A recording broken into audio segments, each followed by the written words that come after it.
What's up, jabroni? Steven here, and welcome back to SmackDown vs. Raw, the show where I rank SmackDown versus Raw and figure out which show won this week. Pretty much the way that it works is that we talk about which show started the best, which show had the better matches, which show had the better promos, which show progressed the stories they were trying to tell best, and also which show ended on a bang. As always, make sure you guys let me know which ones you thought I got wrong, which ones you guys thought I got right. Let me know which matches were the best, which promos were the best. You guys know the deal, but pretty much, let's go into SmackDown vs. Raw and figure out who won the week. Here we go. Here comes the money. Here we go. Money talk. Here comes the money. Money, money, money, money. Dollar, dollar. Dollar, dollar. So let's start off with which show had the best beginning. Raw started with Roman coming out, which is always a down in everybody's book. Out came Lana, out came Rusev. The two got into it, but in the end, one more time, Roman got the upper hand on Rusev, making Rusev look weak. So not the greatest start to Raw, honestly. Not the best, not the worst. It was somewhat entertaining. The two went back and forth. Rusev looked kind of strong for a little bit, but he always ends up losing in the end, and that's what makes it kind of not be as amazing for us fans. On the other hand, SmackDown this week started with Bray Wyatt and Kane. Ugh.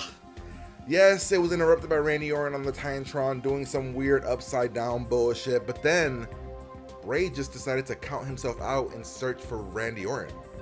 So this week it was kind of like which show had the better beginning. They weren't both great, but I'm gonna give it to Raw. I think Raw had the better beginning because at least we got some interactions, some fighting, decent fighting. We got to see Rusev get some strong moments in, and yes, for as much as most of us hate how hard they push Roman, at least Roman does something.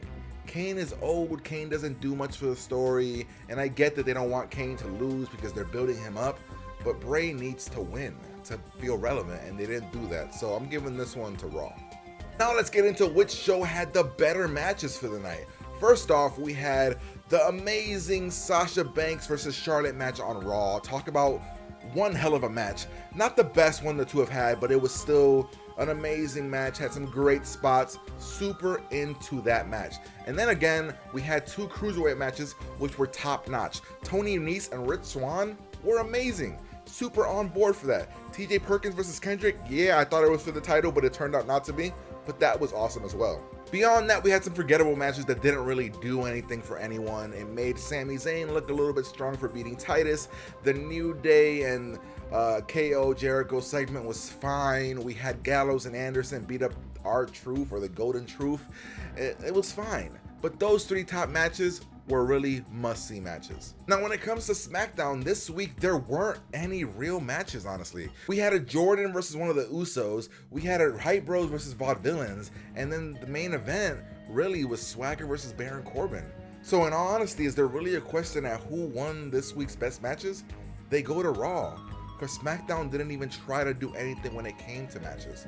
So Raw gets one more victory. So now when it comes to promos, which show did it best? Well, Raw started with that whole Rusev Roman promo, which was fine, and then they got into all the greatness that was Jericho and Kevin Owens in the New Day. This was one of the most entertaining segments of the night by far, including matches. Like, everything Jericho is doing is amazing. Jericho is just the king. Jericho should go down as a top 5 best of all time when it comes to what he does on the mic. He is just phenomenal. I was laughing my ass off during this entire thing, and yeah, the match that they had after wasn't great, but everything about Jericho, from the backstage segment with Ashton Kutcher and Danny Masterson, so what he did with the New Day, his interaction with Kevin Owens, that was all amazing. Beyond that, we had Sheamus and Cesaro continue their weird forced friendship. We had Titus O'Neil give us a new gimmick, I think, and that's pretty much it when it came to promos. So besides Jericho, everything else was just kind of meh. Now when it comes to SmackDown, we only had really 2 promos that we could talk about. One was everything that was happening with Bray Wyatt and Randy Orton, which is kind of familiar to what happened last week, but this time what was made it more interesting is that Bray Wyatt got trapped into a little container and talked to Sister Abigail, and he said he's ready to come home. Maybe that means something going forward. Not the greatest thing, but it wasn't horrible either. And then we had possibly one of the best things of the week when it came to The Miz and Dolph Ziggler. This feud is amazing and they continue to do amazing stuff. This week's Miz version of a documentary called a Dolphumentary, where he goes through Dolph's entire career, pointing out everything that's happened to Dolph. It was amazing. It pointed out everything Dolph did bad. It didn't do anything about being real good, or even when he did something that was amazing, there was always a way to downgrade what he did. So everything that was doing with that promo was amazing. Then you had the Spirit Squad come back, or at least 2 members of it. And the way that they interacted with the Spirit Squad, The Miz is just on fire. So definitely this promo was the best thing that SmackDown had to offer. And then at the end of the night, we had Ambrose, Styles, Cena all in the ring, all talking to one another. Well, John Cena didn't get a lot of wording in, but it was amazing to see Styles and Ambrose just run down Cena, point out everything about Cena that's flawed and how they know what he's gonna say. It was amazing. This feud is one of the best feuds WWE has going right now, and I absolutely ate it up. And I also love that they didn't make John Cena have to talk much. John Cena, I think, got 3 words in, and then at the end he says talk is cheap, and then he just attacks. John Cena on the attack. That's amazing.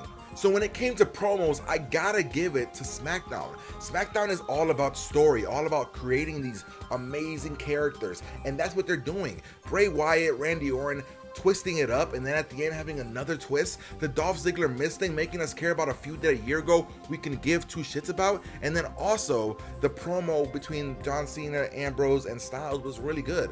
So this time, SmackDown gets the win. So now it comes to which show progressed their stories better. We had Roman and Rusev progress their story into a Hell in a Cell, where we're not going to see Rusev win, of course. We also had a Charlotte and Sasha segment, which doesn't really answer what's going to happen going forward, because what ended up happening at the end was Sasha won. What does it mean going forward? We don't really know.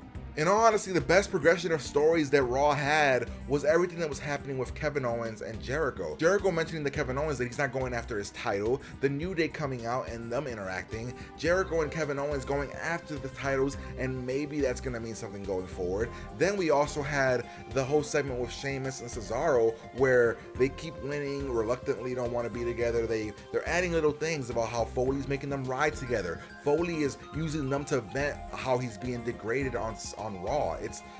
Those were the real stories that we had on Raw. Now when it comes to SmackDown, yes, I love their promos, but the real progression of story only really happened when it came to Randy Orton and Bray Wyatt. Sister Abigail being introduced in a very creepy way, and how Randy had turned the tables on Bray, and now Bray's turning them back because Bray disappeared. Remember guys, this is the go home show. Bray isn't going to show up until we see him at No Mercy. And although I love the documentary segment for The Miz and Dolph Ziggler, that didn't really progress the story anymore. It did add a few more heartfelt moments for Dolph, where he's always been up there and then he always falls or he always fails. It added some small things, but it wasn't anything major to add to anything to the feud that we haven't already seen. It was an amazing promo, but story-wise, didn't add anything besides the Spirit Squad coming back for a small segment, but that was it. And then when it comes to Styles, Cena, and Ambrose, the main story progression that we got there was Ambrose thinking that John Cena was trying to screw him, that he was doing it on purpose, and Styles just staying in the background. John Cena saying nothing was also telling, because John Cena's just kind of fed up with it, like Dean Ambrose. He doesn't really care about Dean Ambrose anymore, because Dean Ambrose is like this chihuahua that just keeps coming at him, even though Dean is in the wrong and Styles is just in the background just watching it and laughing it up. I did like how that progressed the story, because it does not make who the clear good guy is here. AJ Styles is the bad guy, but between Dean and John, who's really the bad guy? Everything that John was saying, everything that Dean has said, it just makes sense, makes for both sides to be like understanding. I know where they're both coming from. And then something small that happened was the Jack Swagger Baron Corbin segment, where Jack Swagger and Baron Corbin got into it, and what we ended up seeing was Swagger tap out Corbin, but not really tap out Corbin, because Corbin wasn't tapping, he was just trying to reach the ropes. It is a small little story progression, but it does add to something. It does make seem like Jack Swagger is kind of a schemy kind of guy, that he's willing to just take that victory, and it kind of makes you feel for Corbin, where Corbin's like, damn, I didn't tap. So although it's not a great thing, but it was something. So when it does come to story progression, I'm going to give it to SmackDown in all honesty, because yeah, Raw did some interesting things, but the Sasha versus Charlotte thing we've seen before, Sasha winning, we have seen that. The Jericho and Kevin Owens thing was awesome, and I do want to see that, but they didn't progress it enough this week. And then when it comes to SmackDown, they progressed Bray and Randy with the twist happening, and they did progress the Dean Ambrose, John Cena part of the storyline with AJ Styles in the background. Those things did progress. Now let's get to which show ended the best. We saw Charlotte versus Sasha Banks in one hell of a match. One hell of a match that had everybody on the edge of their seats, because we weren't sure, are they gonna give it to Sasha one more time on Raw, even though she's going back to Boston for Hell in a Cell? What's gonna happen here? The match was amazing, and yeah, Sasha and Charlotte we've seen a number of times, but something about this one was still amazing to watch, still fun to watch, and still did something that left us going, damn, yes, Sasha wins. Now when it comes to SmackDown, we ended with Styles, Cena, and Ambrose, and although I did enjoy the hell out of that segment, it wasn't as entertaining as anything that Raw did at the end with that match. This was more about a verbal sparring, and yes, everything Dean and AJ were saying was amazing, but the match that Charlotte and Sasha put on, being the main event of Raw, for the first time women getting the main event since the last time Lita and Trish fought, which was like in 2004, like this meant something, and it was awesome. So therefore, I'm gonna give the show that ended the best to Raw. Raw ended with meaning, Raw ended with something going forward, and if we're being real, the go home show for SmackDown did not end the best. It had some moments where everybody was getting on top when it comes to Dean, AJ, and Cena all getting their moves in, so leaving the audience not really knowing what's gonna happen. But Charlotte and Sasha was a big moment, so I have to give that ending to them. Well, there you have it, ladies and gentlemen. Hopefully you guys enjoyed SmackDown versus Raw. Who won? If you did, give it a big thumbs up. Let me know what I got wrong. Who do you guys think won the week? Let me know if SmackDown won. Let me know if Raw won. Make sure you guys comment below, like the video, share the video, comment, and let me know what are the kind of things you want to see on this channel. And make sure you guys check out the top 10s I put up. Put up some zombie ones, put up some wrestling ones, put up some video game ones. You guys know the deal. Make sure you guys check them out, and I'll see you guys next time. Peace.